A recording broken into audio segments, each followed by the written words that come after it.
a little bit wrong over the last 3 years, and I'm going to try and lay out a strategic framework for sports organizations about how to try and implement blockchain technology into your strategy to really build a global audience. So Capital Block is a Web3 technology agency, and we help drive value and fan engagement through blockchain technologies. Now, to a lot of people in that room or in this room, that may feel like a little bit of waffle, especially around blockchain. So I'm going to try and simplify it as much as possible about what we've done for some of our clients. Now, we represent people like McLaren, we represent Tezos, we represent Binance, we even represent Cristiano Ronaldo, along with football clubs like Galatasaray, AC Milan, AS Monaco, and Legia Warsaw. But what I'm going to do now, and what I'm going to look at to really understand where we've gone wrong from a crypto blockchain perspective, if this potentially wants to switch to the next one. Okay, perfect. What we need to do is we need to look at where we've gone wrong from a blockchain perspective and where we've gone wrong from a sports perspective. And that has to take us back to where NFTs and where blockchain really came from. And that's from that crypto audience. So most of us in this room will probably know about apes, Bored Apes, or CryptoPunks, which is really what drove NFTs onto the scene. And this is at a time when obviously cryptocurrencies were just really starting to pump in the market. We know COVID had started to happen. Lots of governments were pumping lots of money into the economy, and crypto was rising and rising and rising. And that drove these apes or punks, or what most people know as NFTs. But what we need to remember is that these NFTs were created for a crypto audience by a crypto audience. It wasn't necessarily created for a sports fan. And so what we saw is, as this liquidity came flying into the market, we saw that these apes and these punks went from $200 to $2 million. And that's what's really created and got the attention of sports fans and the worldwide press. So what we then saw is we saw in sports every single club or sports organization diving in to this space, chasing after that revenue. And understandably, because they are businesses, but they didn't look at the vision of what Web3 and what blockchain technology can create for your brand in terms of building a global audience. And so what we saw is we saw lots of third-party organizations come to sports clubs and try and do sponsorship deals, and that may be for 500,000, 5 million, 10 million, even 50, 60 million for some of these sports organizations. But that's where we really started going wrong as an industry, because we started to chase after that short-term revenue. What we saw is we saw these clubs partner with these third-party organizations. And so what we then had is we had all of these clubs partner, let's say Rangers, partner with a company called Sportimon Go. Now, Sportimon Go is a company that most people would never have heard of, and then they're able to put millions of dollars on the table to sponsor a very, very historic football club when they've not actually been in the industry for a particularly long time. And we have to look at how did these sports organizations, how did these third-party platforms get this revenue? And the reason they got this revenue is because most of these third-party platforms like Sportimon Go had a token behind it. So as the crypto prices were rising, as liquidity within the market was rising, these token prices were rising. So these companies that had only been around for 6 months or so were able to really put a huge amount of revenue against these clubs. And of course, in short-term perspective, a club wants to take these overinflated sponsorship prices for this IP that they don't really quite understand or believe. But that then became our first problem, because as the crypto market crashed, so did the price of all of these companies' tokens, and that's when we then saw all of these companies going out of business. 99% of Web3 blockchain third-party platforms have gone out of business in the last 3 years. So we saw Sportimongo partner with Rangers. They went bust 6 months into their partnership, and now you've got 50,000 fans walking around Glasgow with Sportimongo on the back of their shirt. We also had Digital Bits, for example, partnered with Inter Milan. They also partnered with Roma to the tune of about $50-60 million. They even brought Beckham in as an advisor as well. They no longer are working with these clubs. And we even saw huge media company OneFootball launch and raise $300 million to work with Serie A and over Europe to launch a NFT platform that then didn't happen and closed down, or did happen but closed down within 6 months. And there's a fundamental problem for this, and I'm going to go back to what we just spoke about with regards to a NFT being created for a crypto audience. What these clubs started to do is they then started to take these products and just try and regurgitate them and give them to a football audience, whereas obviously a football demographic is very, very different to a crypto audience. So if you take, let's for example, a mid-table team in the Premier League, if you're looking for a front of shirt or an arm sponsorship, you're minimum looking at, let's say, £500,000-600,000 for that sponsorship. And then you're a company that is then sponsoring and classed as a sponsor of that football club. That then means you have to try and convert that football club fan base into a fan of your product as a sponsor. And we've just identified that football fans are not crypto, don't have the same interest as crypto people necessarily. So you're trying to convert a football fan into a fan of a crypto product, and you're already talking to a minimal audience. Let's say you've got 10 million fans around the world. Maybe 10% of that audience is going to be converted by your sponsorship deal. So you're already working at a really small base. You've already invested, let's say, £700,000 into this. You put your working capital on top for your company, and all of a sudden you've got to really focus on trying to drive revenue to get any sort of ROI. And the demand just was not there for these football fans because there was no strategy. These football clubs did not think, what do my fans want? They just gave their IP to these third-party platforms and said, go.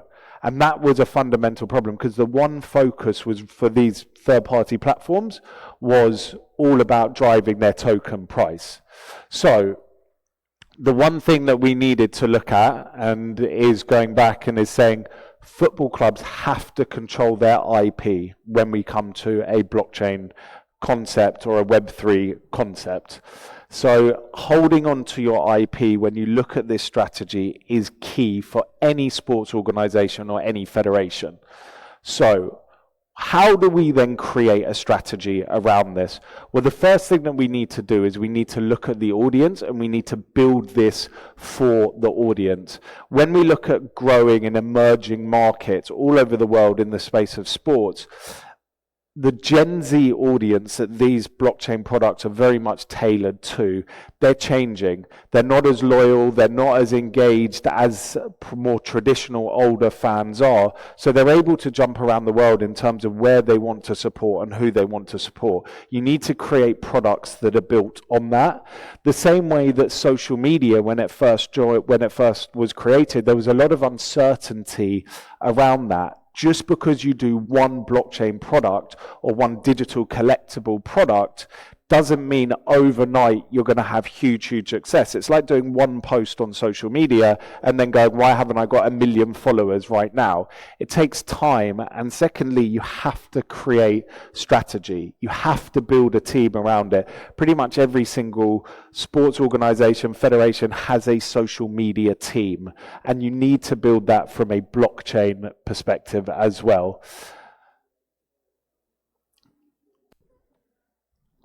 And then the next thing that we know is that fans are changing, and they're changing in a way of what they want. They want to feel more connected to the club. We know that fans also want to feel that they're able to to be closer to the players, play closer to those sports organizations as well. So using blockchain, we need to create products that feel more gamification, feel more engaging. We know that actually fans don't just want to post on Twitter or post on X or Instagram anymore. They want to feel that there is more ownership within what they're doing and how they're interacting with their football clubs. So what is it that fans actually want? How can a sports organization create something different using blockchain technology? Well, the first thing is participation. We want fans to feel like they're part of this club. We want them to build a real sense of engagement, a real sense of connection with the club. We want to give them access. So we want to give them access to specific bits of content, stuff that they've not necessarily seen before, something that makes them feel special. And then we also want socialization. As I said, the movement of how people are interacting with social media is very much changing now. So it's not just about posting. They want to feel that they're part of a group with like-minded people talking about something that they own and that they're getting value, and also heritage. There's some new clubs, there's some old clubs, but they want to feel that they're part of this journey and they're building history, or they're part of history. And that's very much what we see sports fans are looking to create. But the main thing we need to do for any sports organization is we need to keep it simple. Speak to your sports fans like they're your sports fans. If we start saying the word NFT, which no sports organization should ever say on any piece of work that they put out when using blockchain technology, do not mention the word NFT, do not mention the word blockchain, do not mention the word nodes, crypto, anything like this, because you lose that sports fan. You lose what is really important to them. And we know that because of everything that I've just mentioned, these sports clubs coming in, these sports clubs feeling like they were taking advantage of their fans and chasing after this money, there's a very negative connotation with the word crypto, blockchain, NFT within that sports space. So how do we do this? Well, let's take some concepts around this about how we could keep this simple. The first is, say, merchandising. So merchandising, you can work with Adidas, you can work with Nike. Let's say you could take a design, you could take, as you're creating your first kit, second kit, third kit, you can then create a digital kit, and you can bring those fans involved in designing what that looks like. And then certain fans could then get a physical version of that shirt as well. Then you go to the game and then you see someone else wearing that shirt. You know you're part of that same community. It builds something there. Or let's take tickets, for example. We can go onto a platform. We can buy the ticket. Let's say it's Arsenal and it's arsenal.digital.com. You can go on there and you can buy your ticket. That ticket gives you access to the game like a normal ticket would, but then you come back onto that platform and that ticket's been updated. And that ticket now has the team lineup, it has the man of the match, and it even has a video embedded from the manager, let's say. And it's him actually sitting in the office. It's not your standard press, very scripted. It's him being more emotional, speaking to that community, saying, actually, we were really good, or actually, we were really poor, whatever it may be. So all of a sudden, rather than having that ticket that you leave in your pocket, you're actually now having that digital memorabilia that's been updated that a standard ticket wouldn't be able to do. And then also your memberships. So we know that memberships within football clubs is traditionally very transactional. So it's just the person that's normally buying the ticket and they get some points and then they get discounts for a later ticket or maybe something in the shop. But actually what fans really want now is they want to be valued for their time. They want to be able to be given something back from the club. So using blockchain technology, we can create these memberships where actually, rather than it just being transactional, the more time I spend online, engage with the club, we can track all of that now using blockchain technology, or purchases within the stadium, or the time that I'm spending in there, driving my love and my support of the club. We can now reward people for that using this technology and using blockchain technology, and then collectibles and loyalties and everything like this. So this is these opportunities that we can really use blockchain for. So I'm now going to very quickly run through how this actually looks in real life with a client that we work with, and that's with McLaren Racing. So McLaren Racing came to us and they said, look, we want to build a blockchain strategy and we want to engage in a new fan base. And what we can see here is we created this owned platform that is 100% McLaren, and you can see on here that there is no mention of the word NFT, no mention of the word blockchain, no mention of the word crypto. Very easy. What it was a digital collectible series. And what they came to us and said is that we wanted to create something that feels connected to our fans, built on our heritage, but feels that it's instantly recognizable. So we first took the creative brief and we looked and we said, okay, what can we build on? What inspiration can we take? And we settled on banknotes.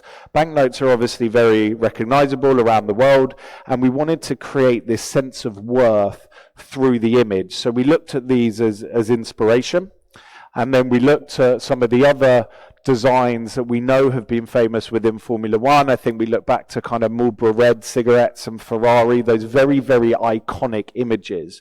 So we wanted to create these images that people would actually be interested in putting on their wall, having in their office, actually collecting.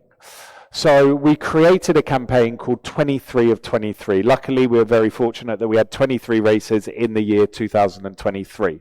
So we created this campaign that was going to be a race. Every single race on the Friday, we were going to drop a digital collectible. And this is what these digital collectibles look like. Now, these should be videos that don't seem to be playing, but these were digital videos of the car coming in. Each video was each image was tailored to the location. And then we would launch that on a Friday morning. And why the client came to us and what the client said after we delivered the creative brief, we said, what do you want to get out of this? Every sports brand has to ask themselves 3 questions. Why are we doing it? Why do our fans want it? And how are we going to do it as well? And they came back to us with 3 answers. The first one was, they have, as McLaren Racing, they have 55 sponsors, they have 2 drivers, they have 2 cars, and they have a garage of 10 by 10 that basically moves around the world every 2 weeks. So they said, how can we create this new engagement platform for an audience that is being overly saturated by our sponsors? And also our sponsors not getting cut through that we want. How do we create something new? And then how do we create that fan engagement? Because every single one of those sponsors are vying for the driver's attention, your attention, the car's attention on that race weekend. And blockchain gave the opportunity for us to create a completely new audience. So we created this dedicated McLaren-owned website. So you saw the login page, but this is essentially how you go on and you claim these collectibles. Now, every single Friday, we would release a new collectible that would have a homepage, and all you needed to have was a simple email address. You'd log in, you'd put your email address, and then you would be able to claim that. No crypto, not even a payment. It was completely free. And then what would happen is in these images, there was little bits of data that we hid.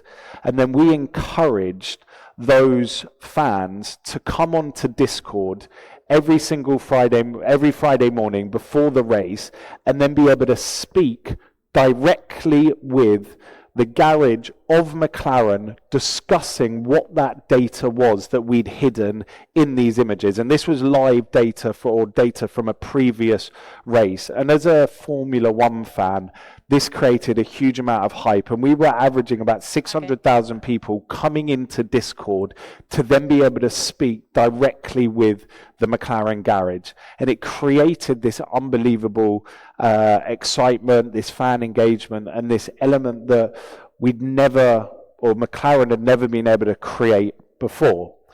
So did it work? Well, to date, this has been the most successful Web3 free campaign for any sports organization. We had over 3 million claims. We had over 1 million unique people, and then we've had over 300,000 loyalty sign-ups to their existing membership within McLaren. So in terms of the overall numbers, logistics, yes, it worked. But then we have to ask ourselves, so how do we take this forward? What is the power of blockchain when we look at a strategy like this? And now this is where I think it gets really interesting, is they've built this audience, they've got 1 million people now.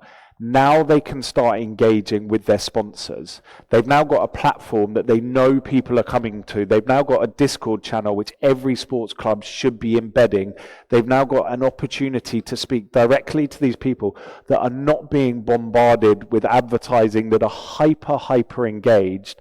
And now what we're able to do is we're able to go to the other sponsors of McLaren, or bring in new sponsors and be able to offer them the opportunity to be able to engage with this hyper audience or hyper connected audience through Discord and through our blockchain technology. So for me, we created a winning formula. We created this heritage. We created this art. We created this visual space where people really wanted to collect the images. And then we created an amazing partnership, not only with McLaren, but with this, our technology partner. And throughout this whole presentation, I've not mentioned Tezos, who are the blockchain providers of this. And that's where this becomes really interesting for sports clubs. You keep it simple, you create strong partnerships, but you deliver what the fans want. And I think for that, that's the future of blockchain. Thank you.